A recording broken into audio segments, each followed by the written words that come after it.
शिवोह शिवोह शिवोह शिवोह शिवोह। परम मंगलमय परात्पर अखिलेश्वर परब्रह्म परमात्मा भगवान श्री राघवेंद्र सरकार की प्रतिमूर्ति शब्द विग्रह श्री रामचरितमानस अपने पूज्य सद्गुरुदेव भगवान के पावन चरणारविंदों में प्रणाम करते हुए गुरुदेव भगवान की पावन सन्निधि को अनुभव करते हुए इस दिव्य कथा के आयोजक यजमान गोयल पारमार्थिक ट्रस्ट गोयल परिवार, उपस्थित मेरे गुरु भ्राता गुरु चरणों में अनन्य निष्ठा रखने वाले श्री श्याम अग्रवाल जी, सहधर्मणी श्री अंजलि जी, उपस्थित मेरे गुरु भ्राता श्री रंजीत गुप्ता जी, सविता जी जो नेपाल से पधारे हैं, और मेरे समस्त गुरु भाई बहन, समस्त भक्तगण, श्रोता, दयामयी करुणामयी माताएं बहनें, सभी के हृदय में विराजमान परमात्मा के चरणों में मेरा कोटि कोटि प्रणाम स्वीकार करें। प्रभु कृपा से, गुरु आज्ञा से, गुरु अनुग्रह से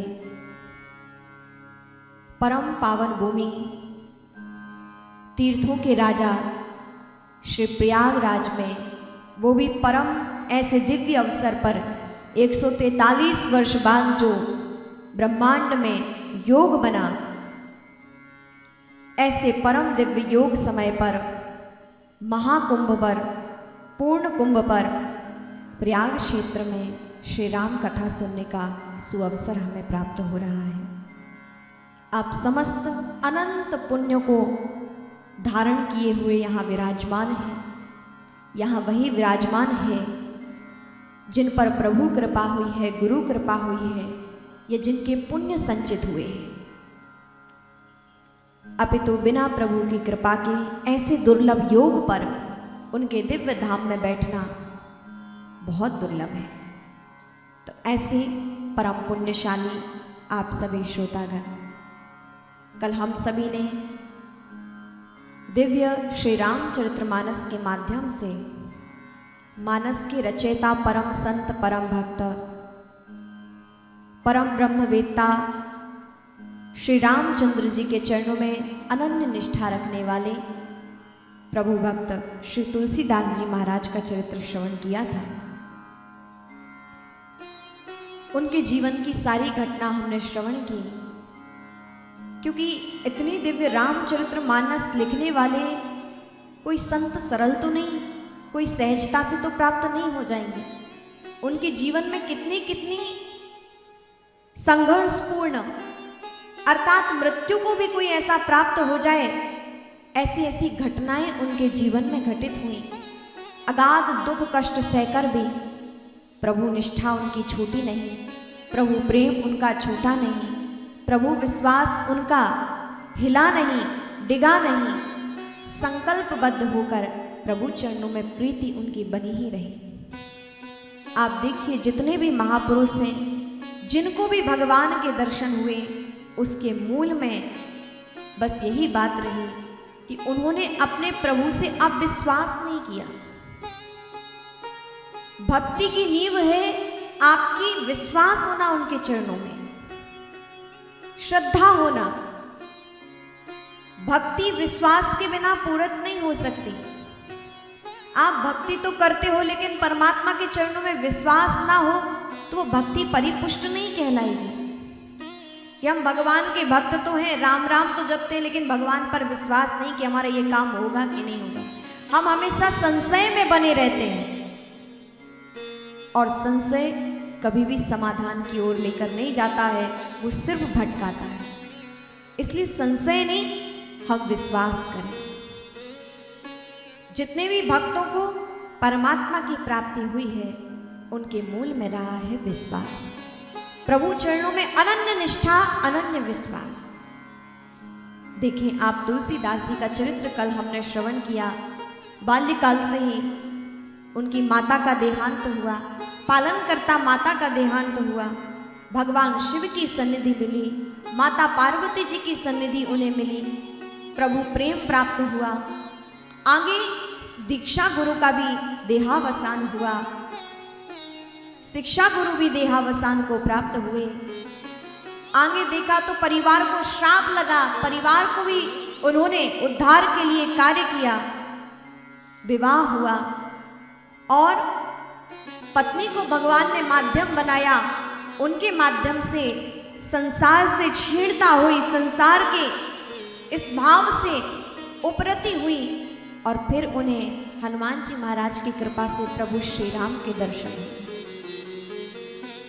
तो बहुत संघर्षमय जीवन, लेकिन दिखाई देता है कि उनका प्रभु प्रेम ऐसा रहा कि जिसके कारण उन्हें परमात्मा से भेंट हुई। तुलसीदास जी महाराज ऐसे परम संत। अब आप सोचिए जरा कि हम 3 घंटे की कथा में कुछ समय में ही तुलसीदास जी का पूरा चरित्र श्रवण कर लिए हैं। ये तो सूक्ष्म रूप से हमने, लेकिन उनका कितना बड़ा जीवन काल, कितनी जीवन में उनकी घटनाएं हुई होंगी। आप श्रवण करें कैसे महान संत श्री तुलसीदास जी महाराज पावन कथा श्रवण करा रहे हैं। संतगण भक्तमाल में भी श्री तुलसीदास जी महाराज का पावन चरित्र आता है, लेकिन आपसे निवेदन करूं, सत्संग में, कथा में महापुरुषों के द्वारा श्रवण कराई गई कथा बुद्धि में रखने के लिए नहीं होती है, हृदय में रखने के लिए होती है, हृदयंगम करने के लिए होती है। क्योंकि एक सत्संग ही है। आप दुनिया को भले ही बुद्धि से रखो, लेकिन प्रभु को आप बुद्धि में नहीं रख सकते हैं। प्रभु को तो आपको हृदय में ही रखना होगा, तभी प्रभु भक्ति मिलेगी। और बिना श्रद्धा के प्रभु हृदय में विराजमान भी नहीं होंगे, प्रभु की वो भक्ति हृदय में विराजमान नहीं हो सकती है। तो श्रद्धा कब प्रकट होगी? जब आप कथा को बुद्धि से नहीं, हृदय से सुनेंगे, तब प्रभु की कथा हृदयंगम होगी। और भक्त मालवी कहती है, सोई श्रोता परम सुजान, सुनत चित्त रति करे। वह श्रोता श्रेष्ठ है जो भगवान की कथा को बुद्धि से नहीं अपितु हृदय से सुनता है। और आप सब परम प्रबुद्ध श्रोता, कई बार आपने गुरुदेव की सन्निधि प्राप्त की है, कई बार कथाएं श्रवण की हैं। ऐसा यहाँ कोई नहीं होगा जो पहली बार कथा सुन रहा हो। है कोई यहाँ पर जो पहली बार कथा सुन रहा हो? ऐसा कोई भी नहीं। निरंतर आप महापुरुषों की कथा से जुड़े रहते हैं, तो ये कथा का एक परम भाव है। ये कथा हम बुद्धि में नहीं, हृदय में रखें। एक बार प्रेम से बोले, जय श्री राम, जय श्री राम, जय श्री राम, जय श्री राम, जय श्री राम।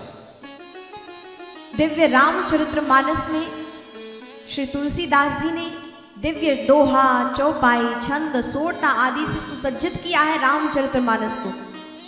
जिसको कोई अनुष्ठानबद्ध पाठ करे तो उसके जीवन में परम लाभ होता है।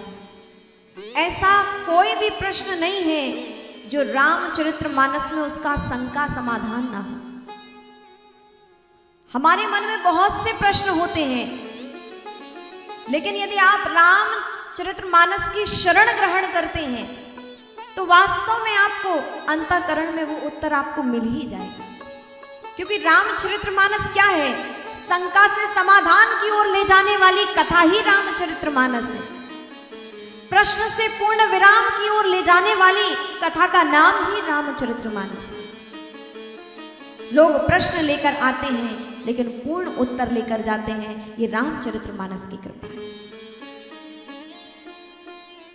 पहली बात तो भगवान की शरण में आने पर शंका होना ही नहीं चाहिए, और यदि शंका है भी तो रामचरित्र ही वही प्रभावी कथा है जिसको श्रवण करने के पश्चात जीव के मन में शंका नहीं रह जाती है। वो पूर्ण समाधान को प्राप्त करके अपने दिव्य पथ की ओर अग्रसर हो जाता है।